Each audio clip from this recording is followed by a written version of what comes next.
effective in addressing issues in Trinidad and Tobago.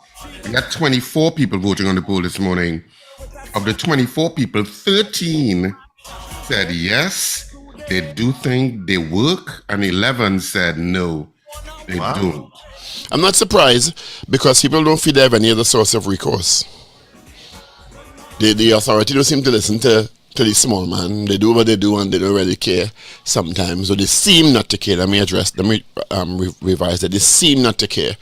It's like how we're talking for months about the state of the roads and the state of Port of Spain, the state of Arima, and no redress at all. So people feel, well, you talk to the MP, no redress. You talk the Prime Minister, talk no redress. And those day-to-day life situations that affect you are not addressed in a timely manner. So you just feel, well, you know what, I'm going to just give trouble. I'm going to go and burn something in the road. I'm not endorsing it by any means, but you feel that is the only voice you have. So I understand it. Not surprised one bit. All right. Now, what it says to me is that the people are getting more and more fed up. Recording in progress. The people are what? Sorry, Paul? Getting more and more fed up. Just fed up of the inaction. All right. Well, let's bring our guest, Paul. Let's introduce our guest. That's why you can introduce him. You ain't doing no work this morning.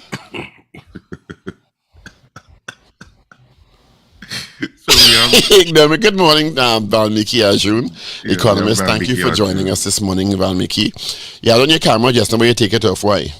Well, at the time, I didn't realize you all using your cameras, but now that I see that you are, I will happily oblige and put mine. How that sound like a buff so?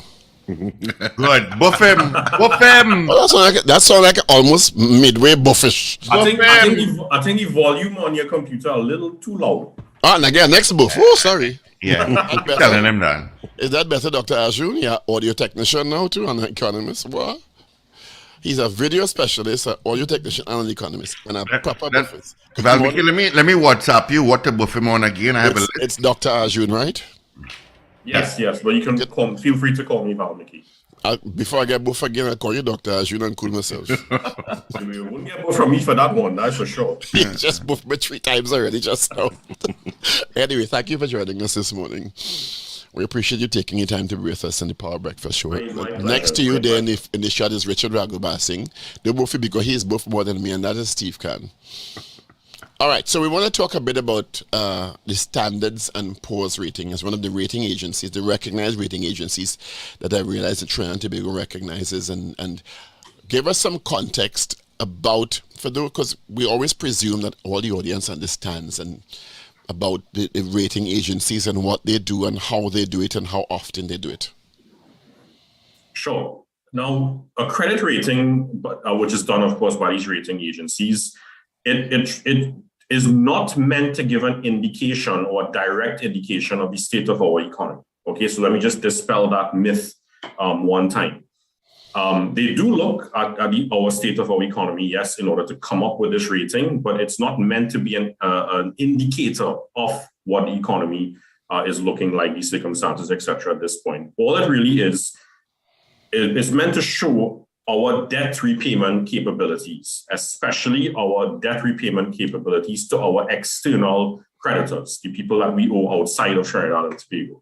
Now, at this point, according to Standard & Poor's, we are in the what you call the investment grade region. The investment grade region typically means that they view us, and they representing the international community, views Trinidad and Tobago as being credible or less vulnerable, less risky for being able to meet our international debt, to be able to repay our international debt. Now, keep in mind that we are in the very last notch, the very lowest part of the investment grade region. I mean, I think we should focus on the fact that we are still in the investment grade region according to Standard & Poor's. So we're still viewed as very credible out there, but we're not in the best position because we are in the very last notch. Now, you hear many times the politicians, ministers, etc., talk about the outlook. In the credit rating, it comes with the actual rating itself. In our case, according to S&P, it's BBB minus, and there's an outlook. In our case, that outlook changed from negative to stable. Now, let me just go through what the outlook is. The outlook tells us the likely direction of the next rating, where Standard & Poor's believes our next rating is going to be. So if you have a negative outlook in 1 year, that means S&P is essentially telling us that in the next ratings exercise, chances are if we don't get our act together and if our revenue streams don't improve, if our growth trajectory doesn't improve, etc., chances are they will downgrade us. If there's a stable outlook, it means that in the next ratings exercise, they don't anticipate that they would change the actual rating. And if there's a positive outlook, it means that in the next exercise, they believe they can upgrade us. Now, with this rating, we can breathe a sigh of relief, not just because the outlook changed from negative to stable, but more importantly, we actually avoided being downgraded this year. And of course, if we were downgraded, that would have placed us in the speculative or the junk status. Now, if you're in the junk status, the speculative grade status, then that tells the global community that we have a very high credit risk and our abilities to pay our debt to the international community would be viewed as risky. But we were able to prevent this because the outlook now has moved from negative to stable. Last year, when they gave us that negative rating, we thought that chances are if our economic position, our revenue streams, etc., did not actually improve, then it would then more than likely this year S&P would have downgraded us. But this year, because of the windfall energy gains, what would have been the factors responsible for the upgrade, in your opinion, from right. negative to stable? Right. So what would have happened, of course, is that our revenue streams especially from the energy sector would have improved. In fact, the Prime Minister recently indicated earlier last week that we're earning additional streams of revenues out of the energy sector of about $8.14 billion.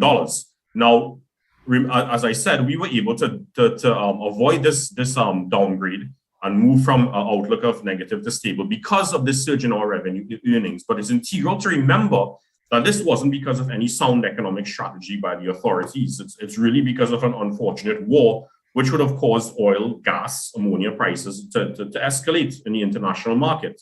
However, these higher revenues signal to S&P that we are in a better position to cover our debt burdens because we have vastly improved fiscal accounts. So what the stable outlook is telling us is that there's a good chance next year the rating is not going to change when they do their rating exercise. But once our fiscal performance continues to be encouraging, once we can accelerate our pace for a balanced budget, once we have continue the streams of higher export revenues, and of course, GDP growth, positive growth for the first time since 2016, then the outlook can in fact be, the outlook can in fact be changed to positive in 2023, which means that in 2024, we could actually be upgraded from BBB minus to BBB. But of course, this again hinges on energy prices continuing in our favor, increased energy production, but also as equally as important, the state presenting, the authorities presenting a strategy that's going to enhance our non-energy production levels and also stronger exports and financial performance, more so from the state enterprises, so that the state is actually less burdened from having to provide state entities with financial support. I remember in one part of the S&P report, they did mention the contingent liabilities factor. And I think going forward, we have to be very, very careful of that particular issue, the amounts of monies that the state is accountable for should state enterprises, should their financial performance be very discouraging and the state has to step in and give them a bailout. These are some of the key issues that we need to address carefully in order for us to really get that upgrade from S&P in 2024. So it does in fact connect in a really real way to your economic performance. Yes, as I said, it's one of the key factors that they use to come up with the rating, but it's not meant to be an indicator of our economic reality. So for example, it's not taking into account the massive cost of living and the cost of doing business that exists right now in the country. What it mainly takes into account are our revenue streams from the macroeconomic perspective, so that we can in turn use these additional finances to be able to pay off our long-term debts. Now, what's very interesting is that one of the reasons that Standard & Poor's has kept us in this investment grade region for years is due to our healthy Heritage and Stabilization Fund balance and our healthy foreign exchange reserves in the central bank. So despite us having gone through 7 years of a recession, they did not downgrade us to the extent that where we would have been in the downgrade status. So our economic performance at that point in time would have been subpar, but because of other factors like our HSF balance and Forex balance, etc., they took that into account because it limits our external financing risks to some extent. So in their view, and that is their point of view, let me just reiterate that, if we cannot meet our external debt repayment obligations, they believe that we can always go into the HSF and our Forex reserves to help to repay these loans. So that is part of the reason why they believe that our debt repayment capacity is still a bit favorable. However, pragmatically speaking, go into the HSF to be able to repay your loans, that should be avoided at all costs, because these are funds that are there if we go into it, it's to foster it really ought to be to foster new investment opportunities in the country, to build productive capacity and new revenue earnings and generate new revenue earning mechanisms. But keep in mind, however, that Moody's have placed us in the speculative grade region since 2017. But given, again, our improved revenues and growth projection this year, is very likely that they may change our outlook from stable to positive. And that in turn would improve our chances of an upgrade from them in 2020. You said earlier on that the upgrade was largely in part, and please correct me if I'm misinterpreting you, to the fact that we have these increased revenues due to the of course the increased energy commodity prices because of the war with Ukraine and Russia and Ukraine, correct. Right? But isn't it also in part, how do you reconcile it being also not suggesting or not adding to that prudent management? Because if you continued, if the state continued, well, the government continued to increase borrowings, not manage the fiscal profile, the debt profile, no matter how much money we made, wouldn't it have impacted us in the reverse? Isn't it a combination of two, which I guess is what the finance minister is saying? Well, remember, as you made that point about the debt profile, and we have to give credit to the fact that our debt to GDP ratio, net debt to GDP ratio, actually, the latest data, it shows that it fell by about 1% in June of this year. Now, if you're making higher revenue earnings, especially to the extent that we are right now, what reason do you have to go to the international markets or even the local market to borrow? You don't. Not at this stage in any case, and we would want to. Well, is that fair? If you're running a deficit budget, which means you have to find money you're not making as much as you're spending. How do you reconcile that for us? You're the economist. Right. So you are making a deficit budget now. At the same time, we have to wait to see when the minister presents his particular budget in this upcoming. Whether it's in the latter part or the earlier part of September remains to be seen. The Prime Minister did say it's an earlier budget, and no indication has been as to whether they're likely to balance it. And for all intents and purposes, it may still very well be the deficit region. What we have to pay attention to is that the deficit is more than likely going to be a lot smaller than what we envisioned. And that in itself is quite a positive thing. But why is the deficit likely to be quite smaller? And I'm not ruling out the fact that they have maintained certain policies, like, for example, the central bank did not increase their interest rates at this particular point in time, which, in my opinion, is a positive thing, because that would have stymied more economic growth than what we deserved.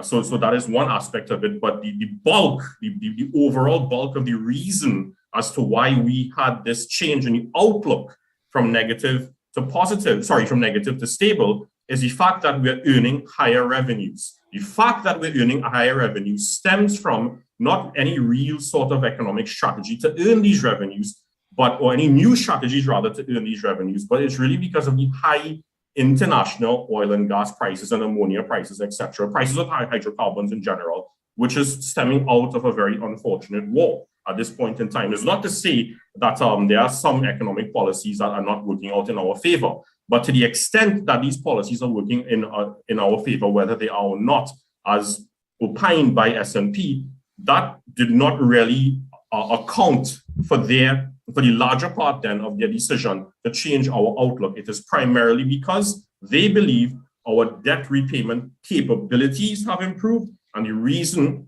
think about it, the reason your debt repayment capabilities would have improved is because you're getting more money. You make more money. Getting more money. We're getting more money from these higher revenue streams. But then how stable is that, given the US are trying to push down their gas prices? We don't know if the war will continue. Russia and the pipeline issue in the last couple of days all have an impact on the geopolitics of energy prices anyway. We have no control. Those are external factors. So how should we, or how can we project for the future in terms of where our rating is and our ability to repay and also service our debts moving forward, given the instability of that situation? Yeah, certainly. And in fact, the Prime Minister has been making that point on several occasions, as a matter of fact, that we are price takers. We don't decide what the oil and gas prices are. What if a few weeks from now the oil and gas prices were to start to drop quite significantly, especially if there's a resolution to the war and pipelines, oil and gas start to flow from the pipelines from both Ukraine and Russia. That is certainly something that we need to consider, which is why we can't continue to be in this particular position where we keep subjecting ourselves to these very volatile hydrocarbon prices, these high and volatile hydrocarbon prices, as I would have mentioned earlier. And any chance of an upgrade that we were to have, it apart from hinging on the energy prices continuing in our favor, and I do believe that they're going to likely to be in the vicinity of within $90 to $100 a barrel, maybe even more for the next few months, which again goes well in our favor.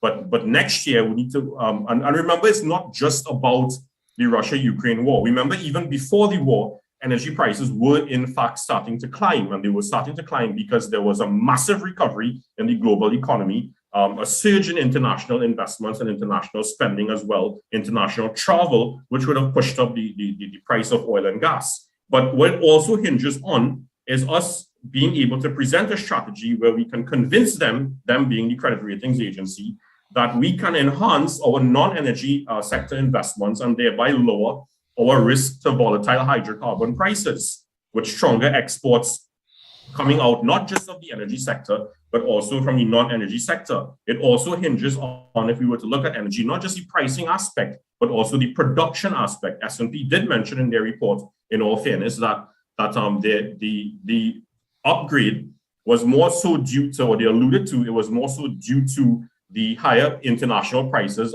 but we have to take into account that there was a disappointing production levels. If we are soon in the coming years able to ramp up our production levels, especially within the hydrocarbon sector, then regardless of whether prices stay in the vicinity where they are right now, or they drop a bit, an increase in your production levels can certainly mean that your revenue streams can continue to be maintained, which in turn means your debt repayment capacity can continue to be very high in the favor of the credit rating agencies, so they might be more inclined to upgrade us. But do you think that's likely? But do you think that's likely, though, that we will be able to ramp up our hydrocarbon production?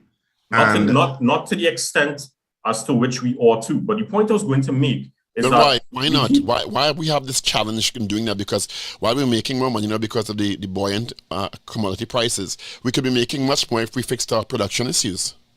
Yeah, well, we certainly can. Now, remember, there's the issue that, and I was one of those who believed that we never should have shut down that refinery at that point in time when we did, especially in the latter part of 2020, the height of the pandemic. Remember, oil prices they fell actually in negative region. But then when you look at in the recent past where oil prices were at and where fuel prices on the international market, where they went up to, that meant that had we at the time had a refinery, even though the cost at that particular point in time, let me reiterate, the cost of operating that refinery would have been unprofitable, but temporarily unprofitable. Had we taken advantage of those very low, somewhat negative oil prices at that time, been able to purchase oil from the international market and store it at a very, very cheap price, then when the prices started to go up, we would have been able to resell that oil at a much higher price and make a profit from it. And because we would have been storing some oil over time, if we had a refinery, we would have been able to refine that oil, not just necessarily meet our overall local demand, but also supply some other countries in the region at a higher international market price. You see, what we fail to do over time is utilize hedging strategies in the international oil and gas market, simple strategies where you can buy low, store, and sell at a higher price when the prices move higher up, or where you can enter into contractual arrangements with, for example, engaging in purchasing futures, contracts, etc., when prices are low. So you buy oil in the international market when prices are low, and then you resell it at a point in time when the price were to go up, or you resell it at a higher pre-arranged price. These are things that we have not really thought carefully about. So if we have, we really ought to be implementing strategies like this. So you start earning revenues, not just because of your production capacity or your production realities. You start earning revenues by essentially playing the market. Simple things like buying low and selling high. Well, normal comments. Do you think the present presentation of our debt profile is accurate?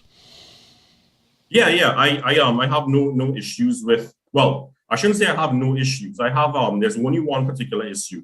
Our debt profile, while the authorities, the CSO and the central bank, they do accurately measure what our debt repayment obligations are in terms of our external debt, in terms of our the debt that we owe to local financial institutions as well. Remember, much of our debt comes from issuing bonds, in our treasury bonds, then in the international market, and of course in the local market. That is, of course, all of it, whatever we owe in that regard, is captured by our debt profile together with the contingent liabilities aspect. Contingent liabilities being that portion of the debt of our state enterprises which the government is accountable for. So if the state entity cannot repay that debt, the state then comes in and has to take responsibility then for that debt. All of that is captured in our net debt profile. But then you have outstanding liabilities then, for example, to contractors, to other private agencies, etc., that is taking the government's years to pay, sometimes even decades to pay in some minor instances. That, of course, is not captured in our debt profile, but your debts are your liabilities. These form parts of our liabilities, and it's not adequately captured in there. So one has to really wonder if S&P were to take that into account in their assessment of our debt repayment capabilities, would our ratings necessarily be? But is it standard practice to consider domestic and external debt in that profile assessment? Well, right. So that profile assessment looks at, as I indicated earlier, not what we owe to local agencies. And so, for example, if I were a contractor, right, in a different reality than in a different dimension, if I were a contractor and the government owes me $50 million because of work I would have done for them 5 years ago, and I have not received that money as yet, that is debt that they owe to me, but that aspect of the debt is not actually accounted for in our overall net public sector debt. So if you were to take that into account as part of our net public sector debt, then it would be a much higher debt figure. So in reality, when these credit agencies look at our debt profile, they don't take that aspect of our liabilities into account.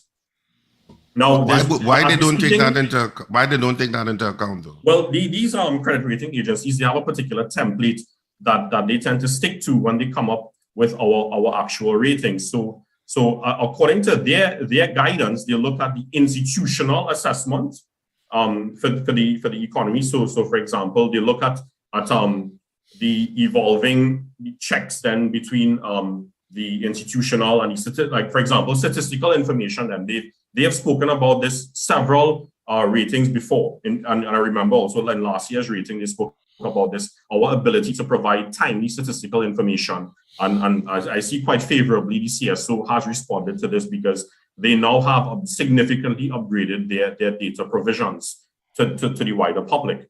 So there's the institutional assessment.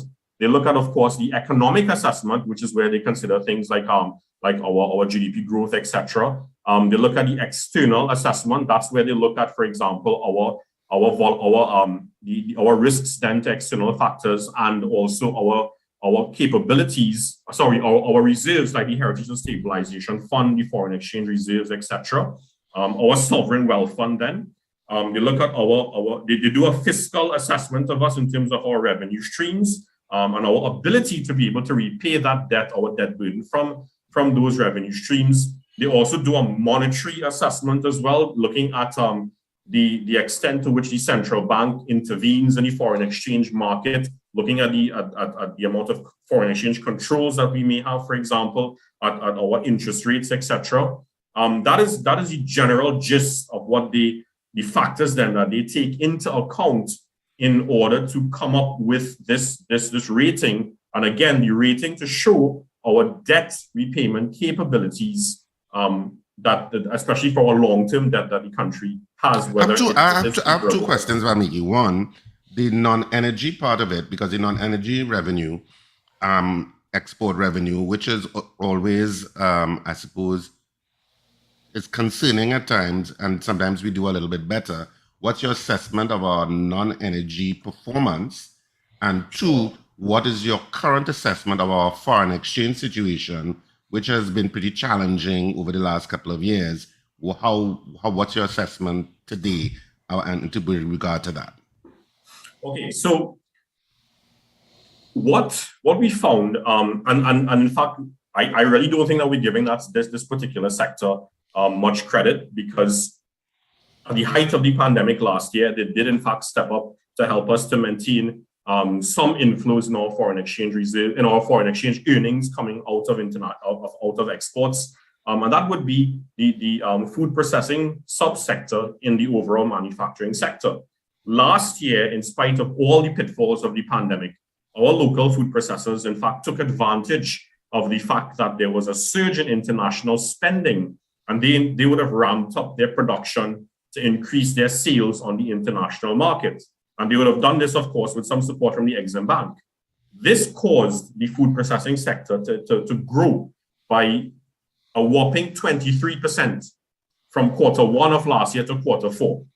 Now, while the scale of their operations is nowhere near adequate to meet all the demands of the local market, it does show that there are still entities that are willing to put in the work despite any harsh circumstances that they might be faced with. So I think that to say that the energy sector, yes, while it still is definitely so more now than ever, is our real bread and butter, there are particular sectors and subsectors within the overall economy that are taking it upon themselves, despite whatever limitations that they face, to boost their production levels and earn significantly more export revenues that they would have contributed towards relative to the last few years. And in fact, you have to commend them for this, because in the manufacturing sector, much of the raw materials and the equipment that they get are imported, that they utilize. Or in fact, all the equipment that they utilize are imported. And in the non-food processing sector, much of the raw materials that they utilize are imported primarily from Asia. We know what the extent of the shipping costs are from Asia, not just the cost of the shipping, but also the cost, how it's been exacerbated recently because of the high cost of fuel. But despite these limitations, many manufacturers have actually risen to the occasion and bolstered their production levels, especially more so last year, in an attempt to increase or to take advantage then of the increase in international consumption levels. And they've done so quite successfully and brought in additional revenue streams which would have assisted our earnings of foreign exchange, which brings me to your second question, where our foreign exchange reserves are at this particular point in time. Now, we have about 7 months of import cover with respect to our forex reserves. If you were to look at the actual data, our import cover is not 7 months, it's about 8 months rather of import cover. It's about 6.8 in the vicinity, about 6.7, 6.8 billion US dollars in reserves. Now, while that takes us to a drastic drop then from where we were back in 2014, 2015 levels, even 2016. And again, we have to remember that there is a part of those foreign exchange that was acquired not necessarily because of increased exports, but rather because of increased debt. Because of course, when you borrow in the international markets and you issue your bonds on the international markets, when investors purchase those bonds, they purchase it using US dollars. That, of course, accounts for part of our forex reserves. Nonetheless, 8.88 months, or rather, to be accurate, 8.2 months of import cover is still, in my opinion, a very positive thing, especially relative to where other CARICOM countries or the Caribbean countries are at this point in time. And I think we need to count our blessings in that regard. However, I think that the dissemination of forex reserves ought to be, I think it can be improved.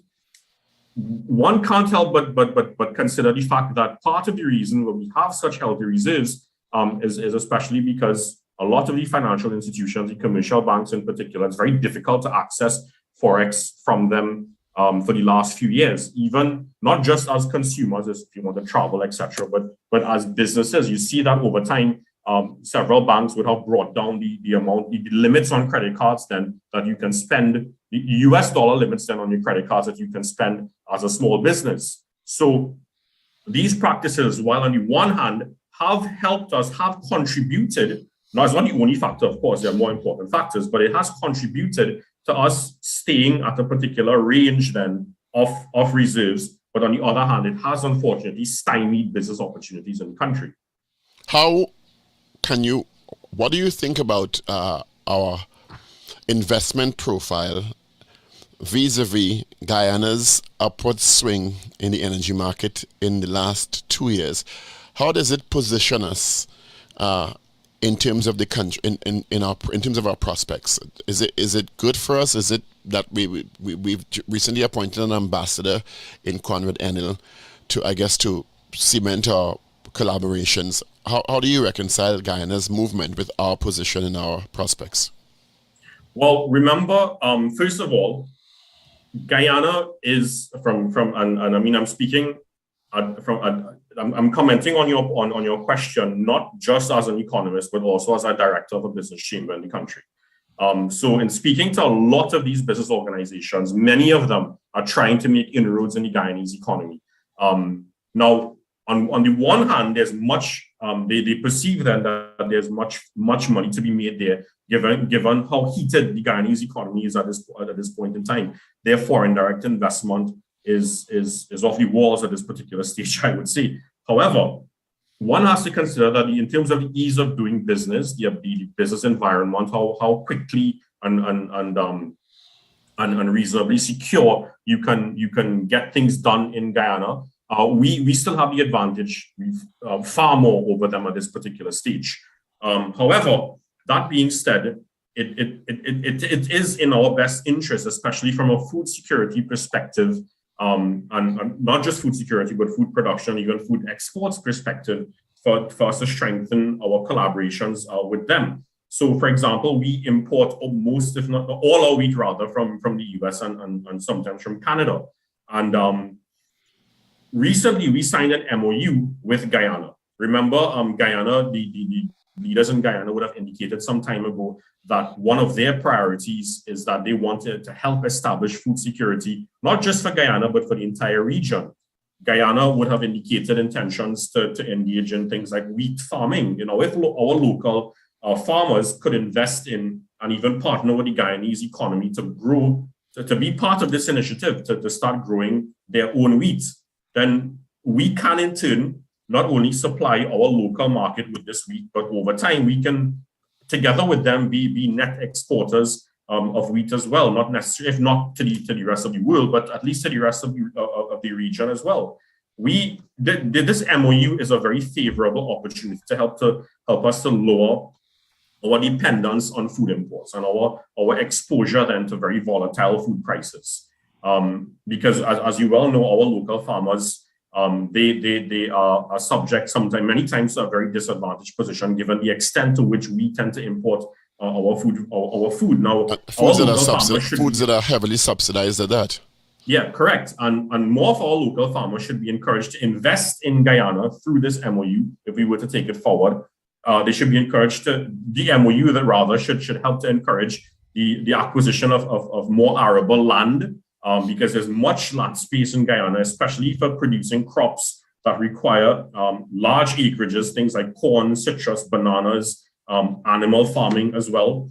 In fact, what our Ministry of Agriculture could consider, they can help to facilitate much of this by expanding the grants and the benefits that they have to local farmers that wish to set up operations in Guyana, while at the same time helping them by partnering with the Guyanese government in order to provide concessions then to our local farmers for acquiring land for farming purposes and for even moving equipment across from Trinidad and Tobago into Guyana. So that is just one out of many avenues that we can try to partner with them in order to boost our revenue earnings profile. Now, just on a side note, as you mentioned, our investment profile some time ago. One of the things, just bringing it back to the S&P rating here, one of the things or the benefits then of this particular ratings exercise, given the fact that we managed to avoid going or being downgraded and going into that speculative grade region, is the fact that many institutional investors, not just in Trinidad and Tobago, but across the world, those investors, a lot of them, they are restricted then in terms of where they can invest their monies in. So their company profile, their company policy might be, you can only invest in treasury bonds that are issued from countries that are in this investment grade region. In other words, you can only invest in investment grade bonds. The fact that S&P still has us in the investment grade region is actually very good for our capital market, because institutional investors, these large companies, will, because of their company policy, continue to invest in our treasury bonds. And that of course, is a good thing, given that if we were to drop into the speculative grade region, you could find a big sell-off then of our treasury bonds in the local and the international market. And a sell-off of our bonds is going to push the prices of our bonds lower. We're going to have to start increasing our interest rates to be able to provide more returns on these bonds in an attempt to pull back some of these investors. So that is just another advantage of remaining in this investment grade region. What are the prospects you think for the budget for fiscal 2022-2023? Took the words out of my mouth. And more so in light that there's always a political element to it, of course, but there will be a political element because of the local government elections that would be due close to the end of the year. So what kind of budget do you think the Minister of Finance is going to come with? Yeah, well, I think we have an additional $8.14 billion in revenue. So it's very interesting, and I really anticipate this particular budget more so given the fact that we have higher revenues. And it's very curious to see how going forward these monies can be spent. Will be spent. Sorry. Now keep in mind that these monies that the Prime Minister would have spoken of is really supposed to be geared towards covering our expenses for the fiscal year that we're currently in, 2021-2022. Now, going forward, if they anticipate that energy prices are likely to remain within a particular range in a very high vicinity, then what I do anticipate, first of all, especially more so that it is an elections year, a local government elections year, I do believe that they could provide more support then to those households that are most vulnerable to the very high cost of living. So, for example, don't be surprised if you find the state having to temporarily increase the social safety net via more coverage for the food card program, more coverage for the school feeding program, temporary cash transfers, maybe even, you never know, a utility bill discount here and there. They did remove VAT on several items last year because of the high cost of food. And I would actually encourage, at least temporarily, given the high cost of living, just considering broadening the zero-rated items list and maybe even looking at what Barbados and Guyana is doing, which is temporarily adjusting the import duties paid. Because right now, in addition to earning higher revenues from the energy sector, the revenues from import duties and VAT, etc., that the state is earning has in fact gone up because, of course, the cost of shipping has gone up and the cost of the items that we purchase from our international suppliers have increased. So that means your cost insurance and freight value that you pay duties and VAT on is higher, which in turn suggests that the revenues that governments are earning, that the government is earning from international trade is in fact more. So there can be some wiggle room for the state, I think, at this stage to temporarily adjust the import duties via looking at what Guyana and Barbados has done, which is to utilize the old shipping rates as opposed to the new rates, at least temporarily. Some legislation might have to be passed to allow that, but that can be done, of course, in Parliament. But at the same time, in doing all these things, we have to be very careful that it does not further significantly disadvantage the fiscal space, because we have much more breathing room into the economy now, given these higher revenues. You don't want to take too much away from that. No. Do you think that construction materials should also be subject to some sort of tax relief? Because construction materials have also gone up dramatically.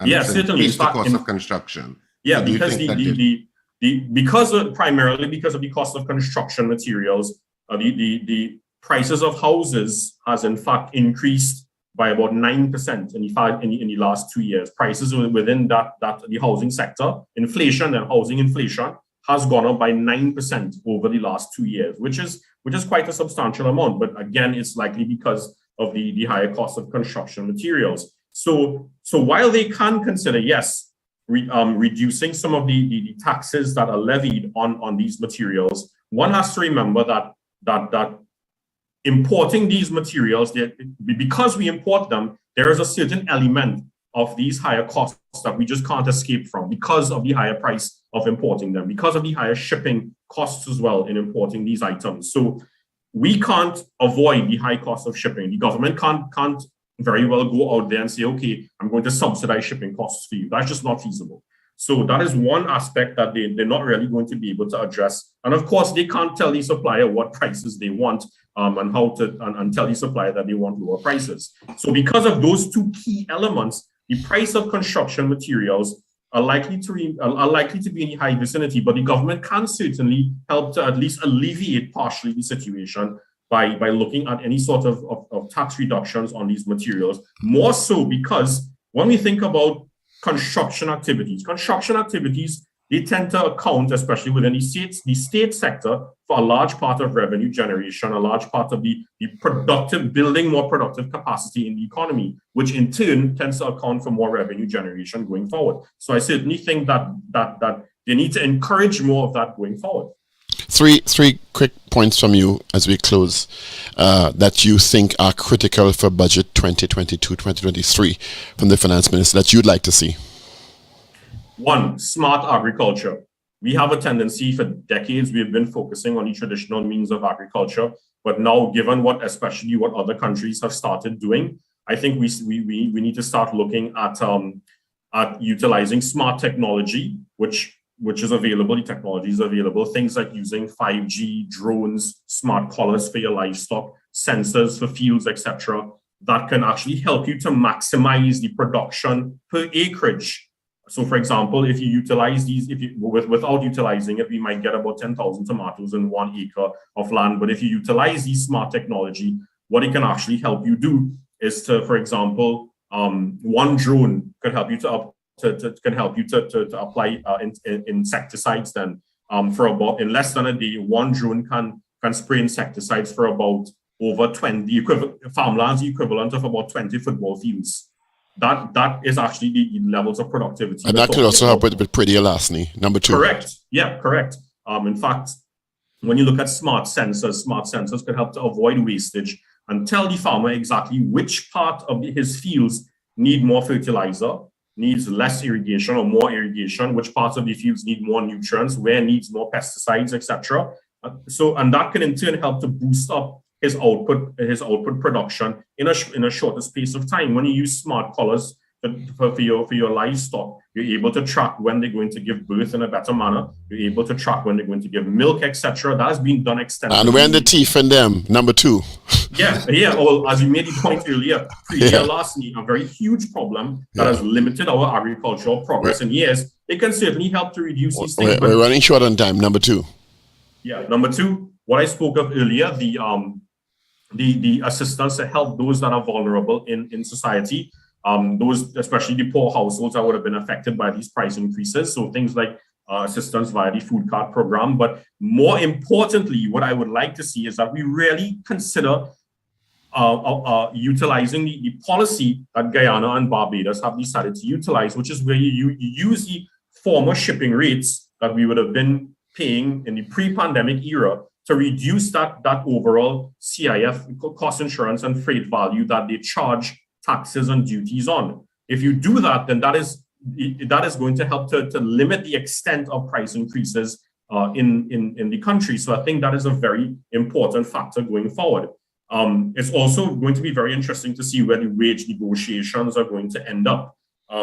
I, for one, believe that we need to give workers more higher wages because they have been, especially public service, working on the same salary since 2013. And let's be fair, prices have gone up by well over 13%, 31% since then, especially food prices rather have gone up by well over 30% since then. And food is the commodity, I'm sure you'll agree, that we utilize the most of in our basket of goods that we consume. So I think it's necessary that they strike the ideal compromise going forward. And they can talk about that a bit in the budget going forward, so that workers can get a much-deserved increase in wages, but measures ought to also be put in place to assist the labor force in bumping up their productivity levels, which is where the ease of doing business comes into play. We really need to start paying careful attention to improving the business environment, reducing the bureaucracy and the high degrees of regulations in certain areas that inhibit business activity and even foreign direct investment